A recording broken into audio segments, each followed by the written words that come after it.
Hello everyone, my name is Aarohi and welcome back to my channel. So guys, today we are going to talk about Tribe V2, which is a new AI model released by Meta.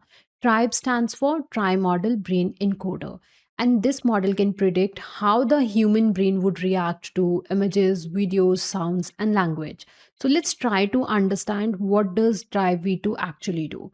So it basically tries to simulate human brain activity, means it tries to copy how human brain would react. So for example, when we watch a video or when we read something, many things happen inside our brain, and this Tribe V2 model, it tries to predict those reactions without actually scanning a real brain. So in simple words, you can say that it is like a virtual brain, and it predict which brain areas will activate and how strong the reaction will be and what the brain signal pattern might look like. So let's understand this with examples. So suppose you're watching a horror movie, and when we watch a horror movie, so in real human brain, fear related areas of the brain get activated.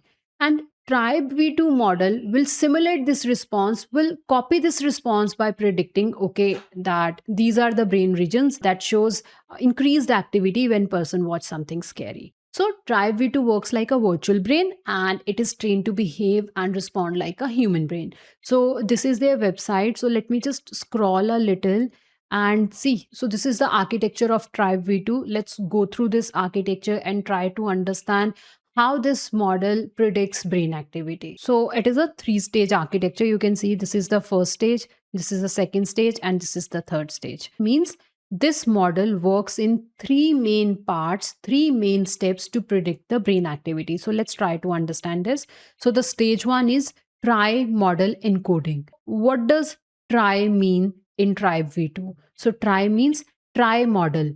And why tri-modal? Because it works with three type of data. You can see here, videos, audios, and text. So it is working with three type of data, three kind of input we give to the model, to Tribe V2. Okay, so that's why tri-modal, because it works with three type of data. Now the next question is, how does Tribe V2 model handle three type of data, these type of data? So for that, it use three encoders. See, this is the first encoder, this is the second encoder, and this is the third encoder. So to work with these three types of data, Tribe V2 use three separate encoders, and each encoder is responsible for one type of input. Means images and videos goes into the vision encoder.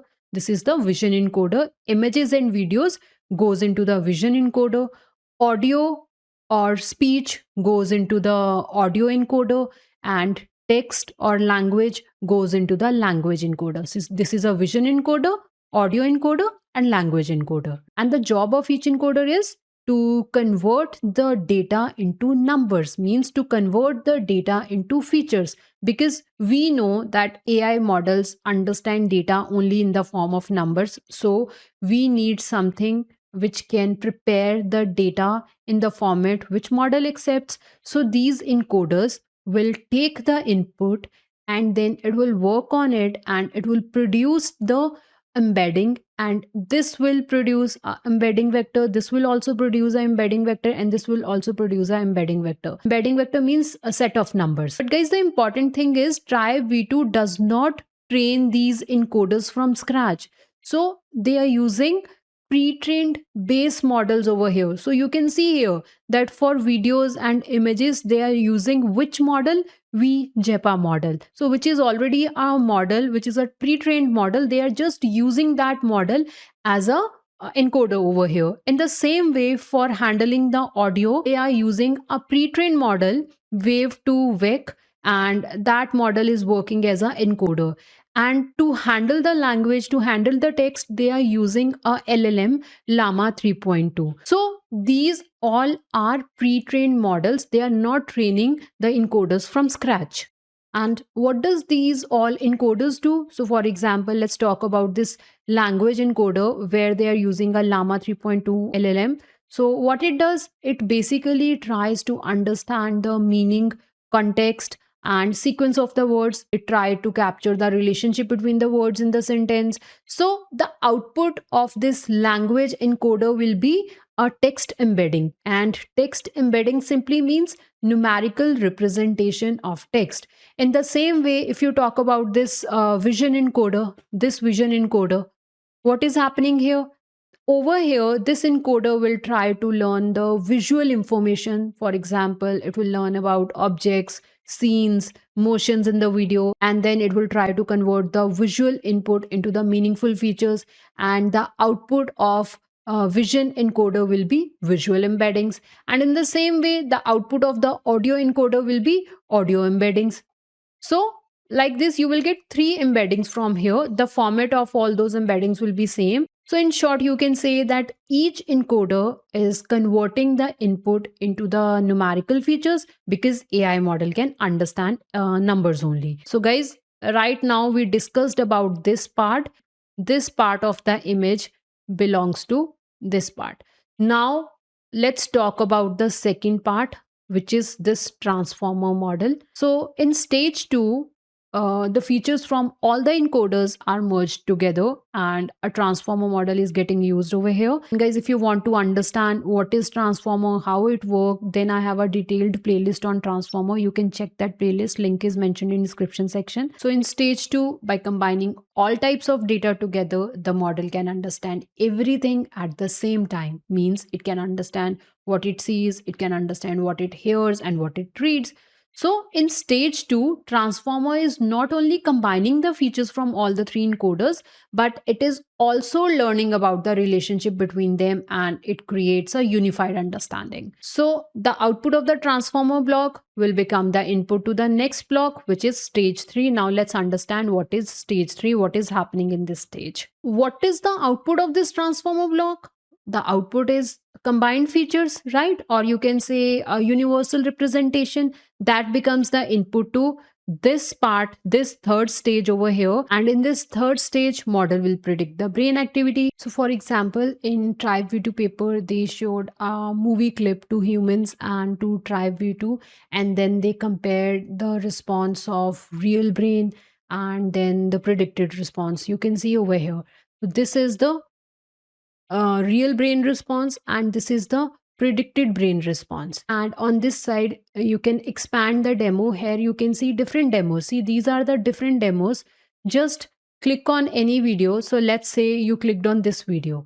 So now for this video, true means the actual brain response and the predicted means the response which Tribe V2 model predicted. So in stage 3, model learns to predict the brain activity and then it convert it into the fMRI voxels. But guys, one more important thing over here, that before predicting the brain activity, model ask for which person am I predicting. So it is using a subject specific layer over here.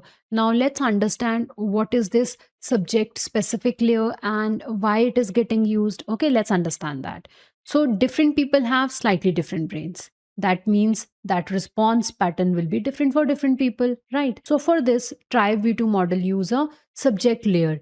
And what this layer does, this layer will take the same universal representation, means the output from the transformer layer. What is the output from the transformer layer? This universal representation combined feature, and then it will adjust it for a specific person brain. Means first the model is learning a general brain response and then it is customizing it for each individual using a subject layer. So for example, suppose there are two persons, person A and person B, and they are watching a same horror movie. Now suppose person A shows a strong fair response and person B shows a mild response. Now model will adjust the prediction using the subject layer. And guys, the final output of Tribe V2 model is not this 3D brain which you are seeing over here. And this 3D brain image which you're seeing in the paper, it is just a visualization step. It is not a part of the model. So they are just using it to show the results in a human friendly way. And the final real output of the Tribe V2 model is a large set of numbers representing a brain activity, and these numbers correspond to fMRI voxels. Now what are voxels? Voxels are simply, see, brain is divided into small 3D units which are called voxels, and each voxel represents a small brain region and its activity level. And this Tribe V2 model will predict for each voxel that will it be active or not, how strong will the activation will be, when will it activate. So the model will output a voxel wise fMRI activity values, which can be visualized as a brain activation maps. So guys, till now we have discussed about the architecture of tribe v2. We understood how the training and prediction happen, right? But we haven't discussed about the dataset. So now let's understand the dataset which is used to train the tribe v2 model, because every model need a dataset when you want to train it. So let's understand how the dataset of tribe 2 model is prepared. So researchers collected a large scale fMRI brain data from 720 participants while they watched, listened, and they read different type of content, and they created a data set of over 1,000 hours, and they used this data set to train the model. They trained the model to predict the brain activity, and model learn, okay, if this is the input, then this should be the brain response. After training the model, you can perform predictions using it, and for that you can give a totally new video or audio to it, and then it will predict the brain activity without actually scanning a real brain. Means Tribe V2 can predict brain responses for new unseen data without retraining. And this ability is called zero shot generalization. And guys, just think this model can be used in many powerful ways. For example, in neuroscience research, scientists can use this model to understand how brain work,